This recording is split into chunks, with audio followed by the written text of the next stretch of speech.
Ignatius Press and the Augustine Institute present The Formed Book Club. Catholic book lovers unpacking good books, chapter by chapter. If you like us, please help us by subscribing and by reviewing us on Spotify, Apple Podcasts, or wherever you might listen. And don't forget to sign up for weekly updates and study questions at formedbookclub.ignatius.com. Welcome back to the Formed Book Club. Some of you, perhaps most of you, have been on jury duty at some point in your lives. And you know that when you're on jury duty, sometimes there's a case that only takes 3 days, and sometimes it may take a month. Well, we're discussing a book called In Defense of Sanity. And so the case against sanity is so widespread and so enduring that the defense is taking longer than we anticipated.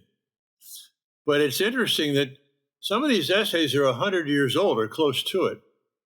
And yet his defense of sanity is something that we need right now to review and analyze and apply, it seems to me. So we'll continue with our discussion of G.K. Chesterton's In Defense of Sanity, which is a collection of his best essays, according to Joseph Pearce, Dale Alquist, and Aidan Mackey. So I believe we will begin this week with The Surrender of Sex. Is that correct? Yes. Page 254. And this is prompted by or occasioned by the famous decision of the Episcopalian or Anglican Council, Lambeth Council, which I think was in 1929 or 1930 at the latest, in which they, for the first time in the Anglican Church, admitted the use of contraceptives by married couples for certain very circumscribed circumstances, situations. And he considers this a surrender which was inevitable after the initial surrender with Henry VIII. So I've got a lot of things I want to say or quote in this thing, but I'll ladies first. Well, actually, I was going to defer to Joseph first because there's a very curious biographical note that begins this essay. And I was wondering if maybe you could explain that, Joseph, since you probably of the three of us know the most about Chesterton's life. This, where these very first lines, I've explained that these are sketches on which I should have become a Catholic if I had not been the one and the only kind of human being who cannot become a Catholic. Can you give us some biographical context for that? Yeah, basically, this book, The Well and the Shallows, to which he's referring here, is about the Catholic Church, the Well and the Shallows, everything else. But I think, and you just hit me with a question. I think about it. He wrote another book, and I'm now guessing that was incorporated within this one, in which he talks about I think the Catholic Church and conversion. And I think that actually gives 6 reasons and another or something for why he would have become a Catholic already if he hadn't already done so. I think that's the sort of what he says at the beginning, because he wrote this after he'd become a Catholic. He's saying all of these things would have converted me if I hadn't already converted. So I'm guessing, and I'm not promising that, and I never knew this before, that some of the essays in The Well and the Shallows, which is quite a thick book of essays, are the incorporation of this slim volume called The Catholic Church and Conversion, where it's about 7 essays on why he would have become a Catholic if he hadn't already done so, and giving the various reasons. But what do you think he means by this, saying he's the one and only kind of human being who cannot become a Catholic? Well, because he's one already. That's the whole point. Okay. That explains it. All right. Thank you. I'm sure there are other readers out there who would have been wondering what on earth he's saying here. Now we know. Now we know. That's great. Okay. And for contraception to be one of those things that would make him a Catholic if he weren't already shows you how important he thought this was. Yes. And how visionary he was, because there are many Catholics of our time who, I think of Scott Hahn is one of the most famous ones, who become Catholic because of the Church's teaching on this, on marriage and fertility. You have a lot underlined there. Oh, probably too much. I have too much underlined in here. But this is, I mean, another chapter in which he has condensed a great deal of wisdom and reflection on historical events. I mean, at the bottom of page 254, about 10 lines up, at the moment when religion, capital R, lost touch with Rome, it changed instantly and internally from top to bottom in its very substance and the stuff of which it was made. So you think, well, you don't accept the Pope's primacy, well, then you can still have everything else, right? No, he says it changed in substance. It did not necessarily change in form or features or externals. It might do the same things, but it could not be the same thing. It might go on saying the same things, but it was not the same thing that was saying them. At the very beginning, indeed, the situation was almost exactly like that. And here's a clincher statement. Henry VIII was a Catholic in everything except that he was not a Catholic. I mean, he was a defensor fide, the defender of the faith, sacramental life, priesthood, religious life, all these things. Except one thing. He wanted to get a divorce and couldn't do it. Yeah, and you're right. I mean, what caused this schism is exactly the problem of sex. Right, that in this case, that Henry VIII no longer wanted to believe that marriage was between a man and a woman until death do us part. He wanted an easy divorce for utilitarian, pragmatic purposes, and therefore this schism begins. And I think what I like about this is the ecclesiology of it. It says it's changed its substance.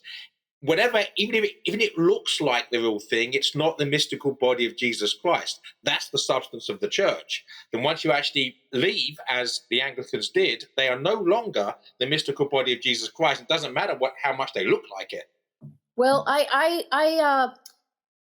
beg to differ there. I think as soon as you're baptized, you are in fact part of the body of Christ.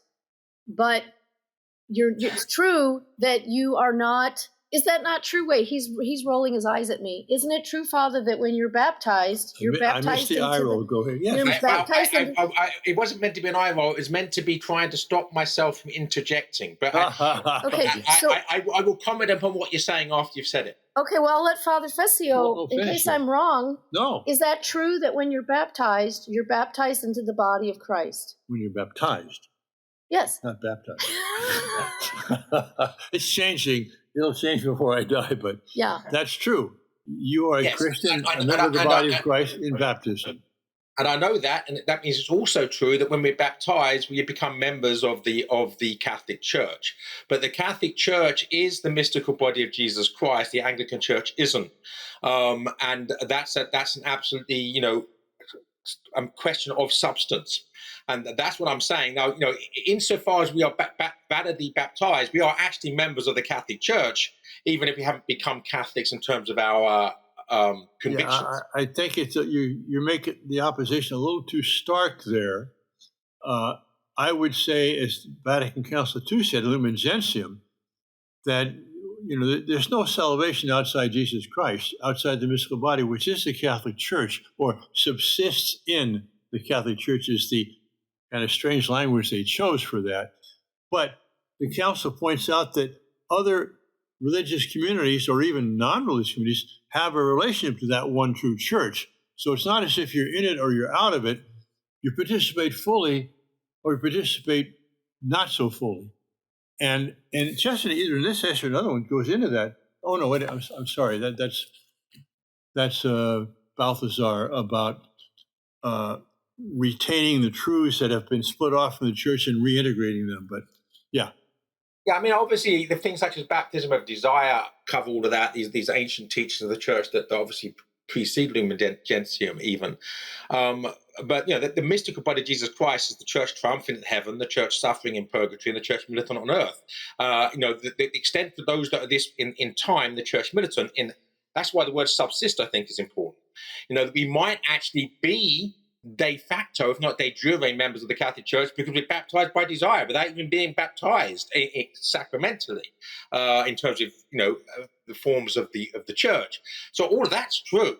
But what I'm saying is that the Anglican Church ceased to be the body of Christ and it became something substantially different. And what I'm maintaining is that's what G.K. Chesterton is saying there. Right. Okay. Church as church, it's not the mystical body, but individuals as members of the Anglican Church are in fact participating in the one mystical body. And Augustine said, he probably wasn't the first, but he did say, very specifically, said, there are many who appear to be in the church who are not, and many who appear not to be in the church who are. Yeah, I think the key word here is the fact he's capitalized the word religion, where it's when religion lost touch with Rome. He's not talking about individuals, he's talking about the Anglican Church. He's talking about what Henry VIII did to the church in England, which ripped it away from the mystical body of Jesus Christ. So I have a couple of skeleton quotes. I say skeleton in the sense that I think they articulate the structure of what he's saying, but I would leave it to you to put in some flesh on it. But on page 256, 2 lines down at the end, he says, nothing else except the faith can trust itself to go on being itself. Because he talks about faith in the future. You can't have faith in the future because who knows what the future is going to bring, except the faith. And then on page 257, about 6 lines down or 7, he says, now a Catholic is a person who has plucked up the courage to face the incredible and inconceivable idea that something else may be wiser than he is. And the most striking and outstanding illustration is perhaps to be found in the Catholic view of marriage as compared with the modern theory of divorce. Not, it must be noted, the very modern theory of divorce. I mean, so basically, you see how the faith remains the same. And the criticism of that is, well, times change, we have to change, you know. In fact, I just read that as being stated by the new president of the John Paul II Institution on Marriage and the Family, which has changed its name slightly, because he's now saying we can't any longer pronounce these certainties about marriage because marriage is changing, life is changing, the family is changing.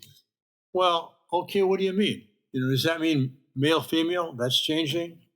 Not really. Do you mean the sacrament? Anyway. Well, you said put flesh on the bones. You've left me speechless. I'm very sad that the John Paul II Institute of the Marriage and Family has decided to take the modernist path there, because that's the same. In the United States, it's safe. It's becoming more independent because they've been totally funded by Knights of Columbus, and they're not going to change their initial charism. And this was forced upon it from outside, by the way. You know, Right. the people that were there before were forcibly removed and replaced by other people. And anyway, God help us.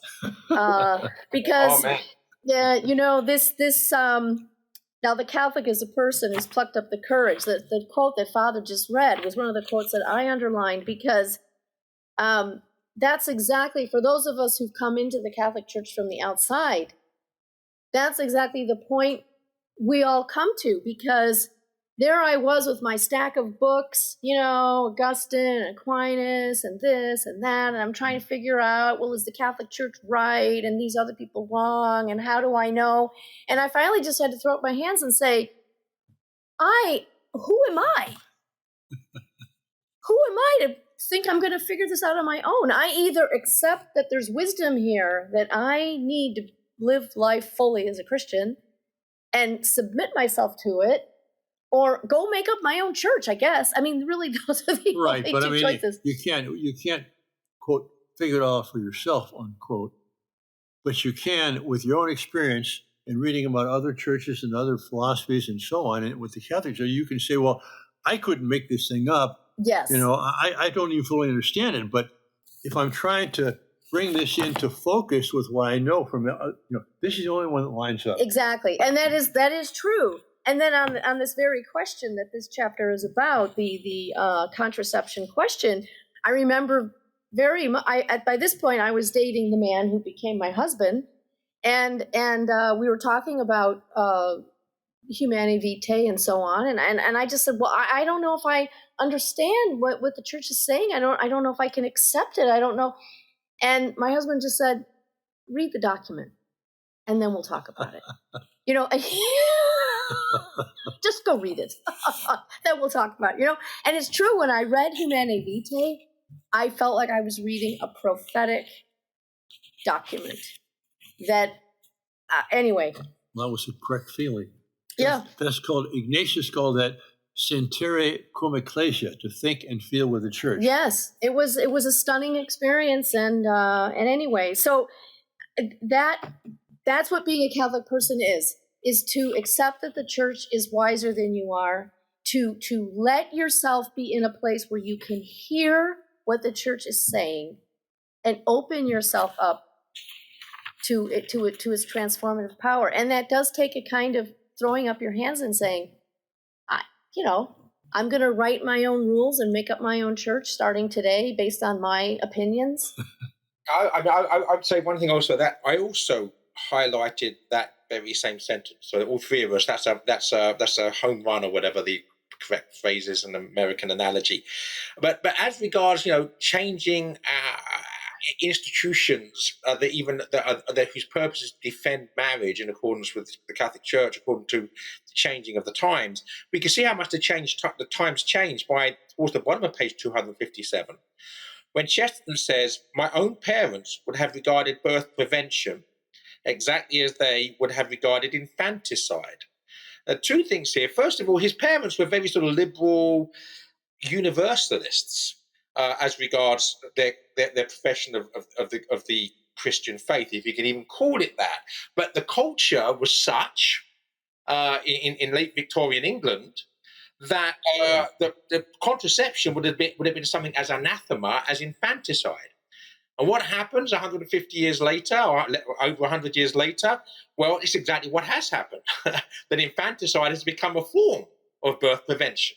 This is the danger of saying, well, ideas of marriage have changed. We have to move with the times. Well, once you start doing that, you end up with what we have here.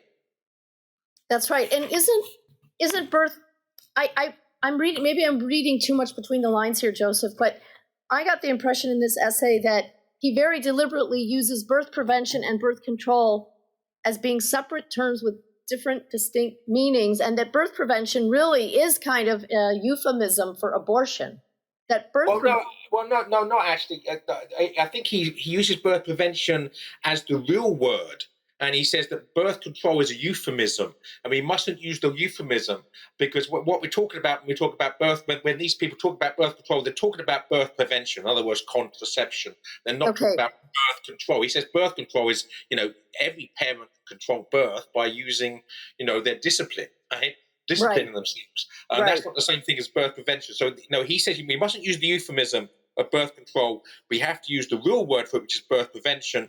And of course, there is a difference in birth prevention and infanticide, because if you prevent conception, you're not actually killing a child.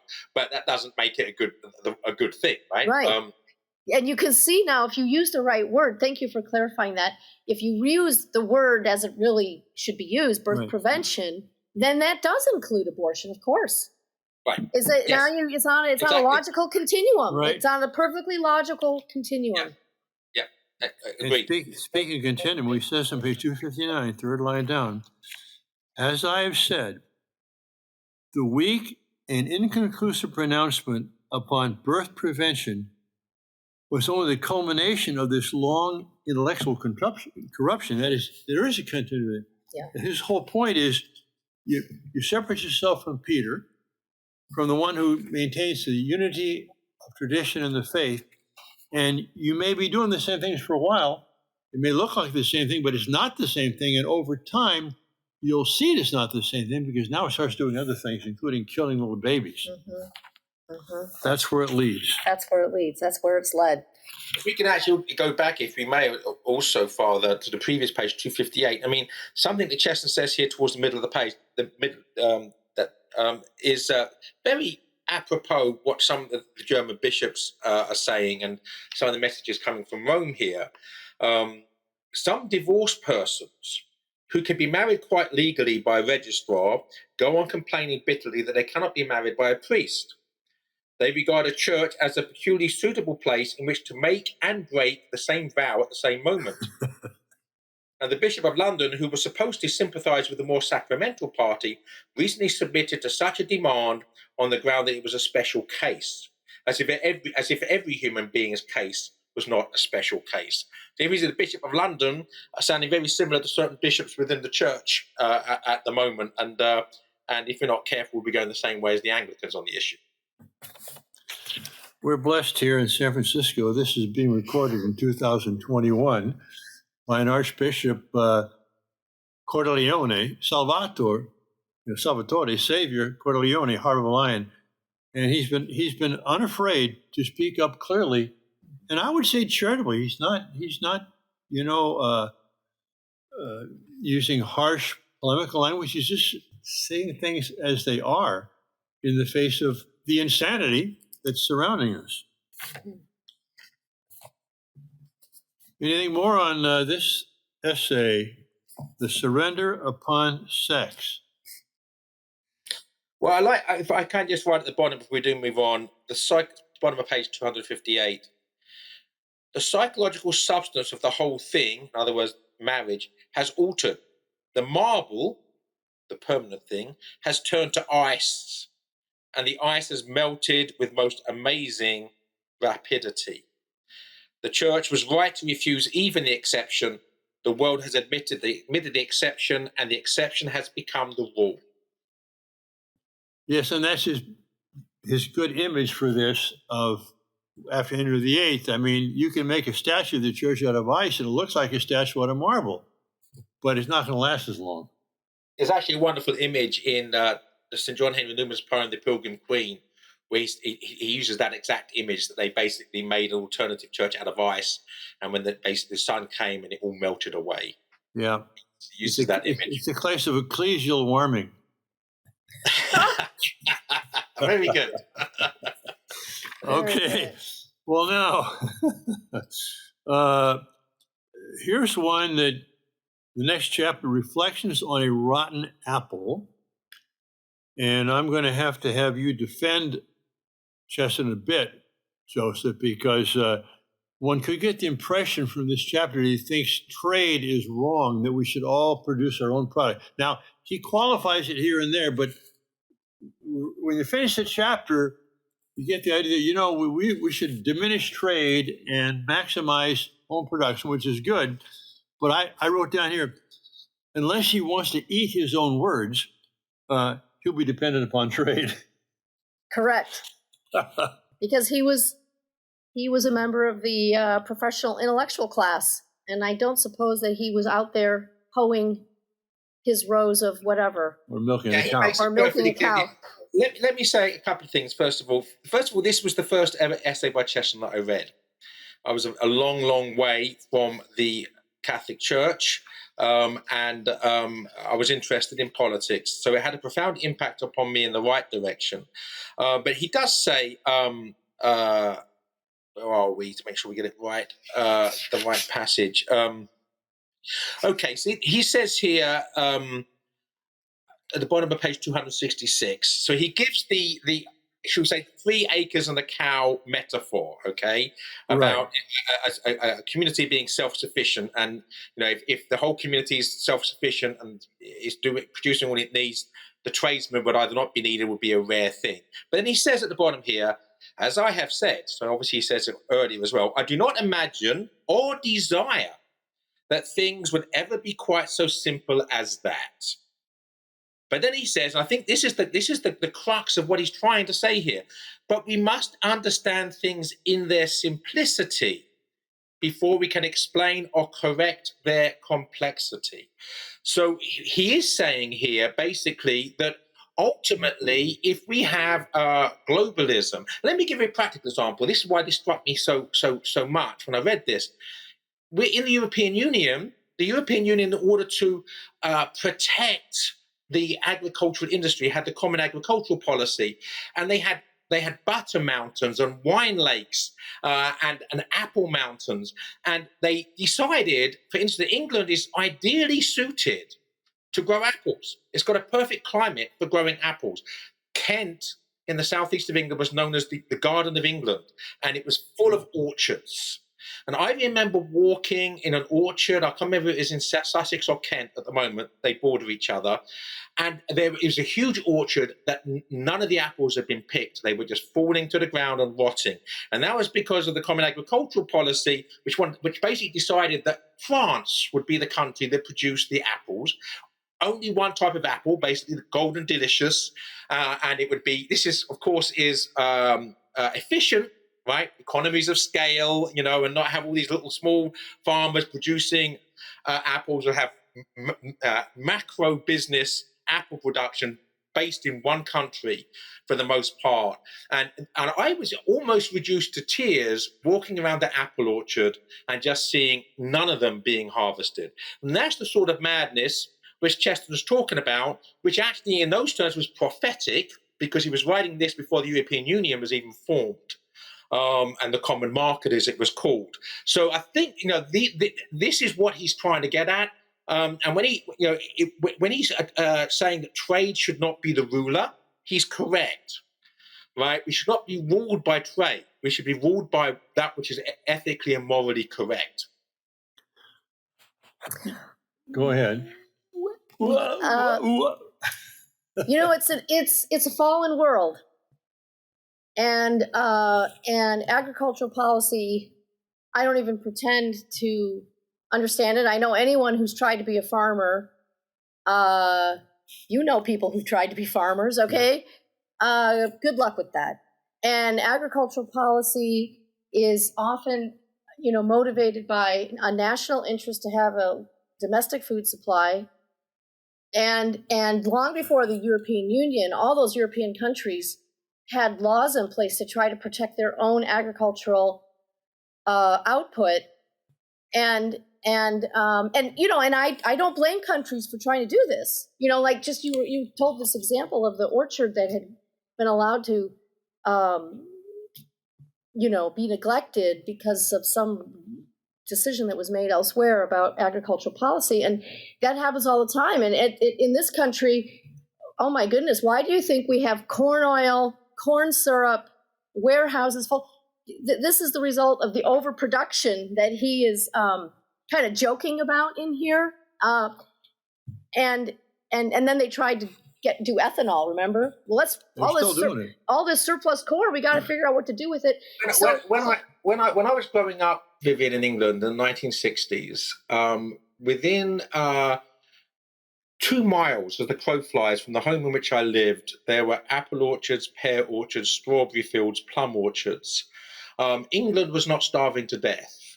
I refuse to accept the fact that we have to have harmonization on a global scale to stop us from starving. I never said that we did. I'm not saying you're saying that, but the point is that the European Union decided for the word they used was harmonization, right? To basically have, and it's ultimately a globalized, controlled economy. It globalized in the European sense.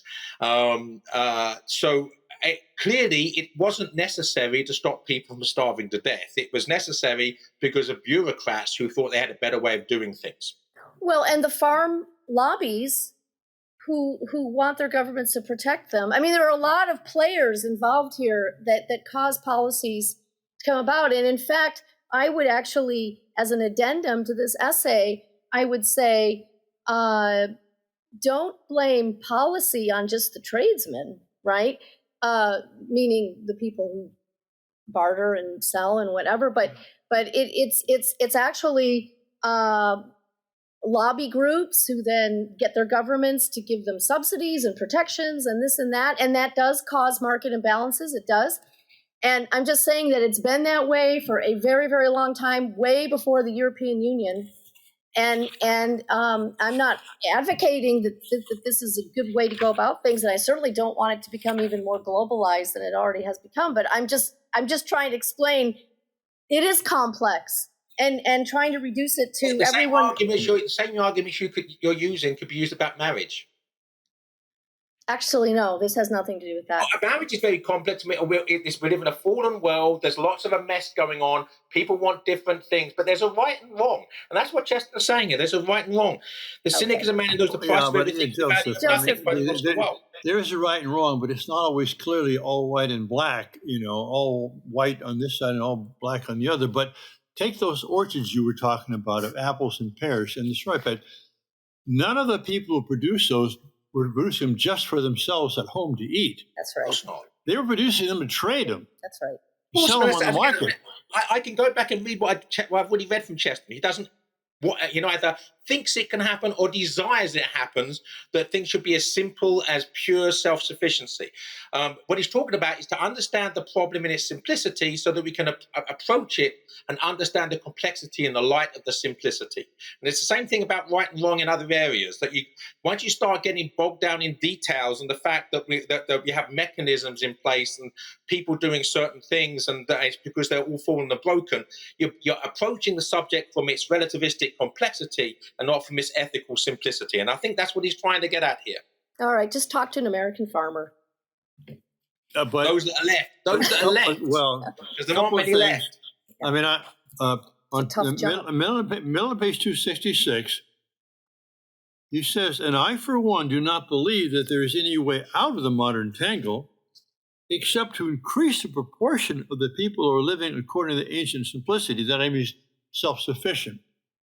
And this is kind of a subset of distributism in Belloch's wonderful book on restoration of property, in which he said he would like to have laws and taxes such that you don't get rid of big business, but you maximize the number of small businesses and minimize the number of large businesses to give more and more people actual control over their economic lives. At the same time, I'll bet that Suzanne goes to Costco or whatever, Walmart or whatever the big box store is in your region.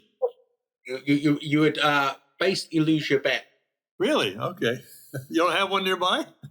Well, we never go. We never go to Walmart ever. There's something that Leo eats we can only get at Costco, so she goes there once every 3 months and stocks up on that one item. Other than that, we go to the Carolina Growers Group and we buy our meat and our produce from local growers. And we have a great little neighborhood here too, where we have a little store, and Jardine Brothers run that thing, and we try and do that. But we can't get rid of trade, that's for sure. No, and I don't think trade is a bad thing. I think trade is a good thing. Chesterton's not saying that, and I'm not saying that, Father. So no one's saying it. Well, the impression one gets from reading this is that you want to try and really get rid of trade as much as you can. And partly that's true, but also, and we should try and moderate and reduce our wants.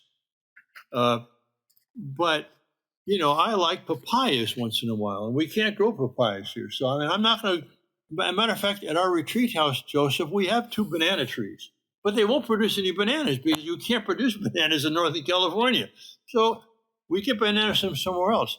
I think that's an exchange of the mystical body, in its physical manifestations. Human beings have to live together.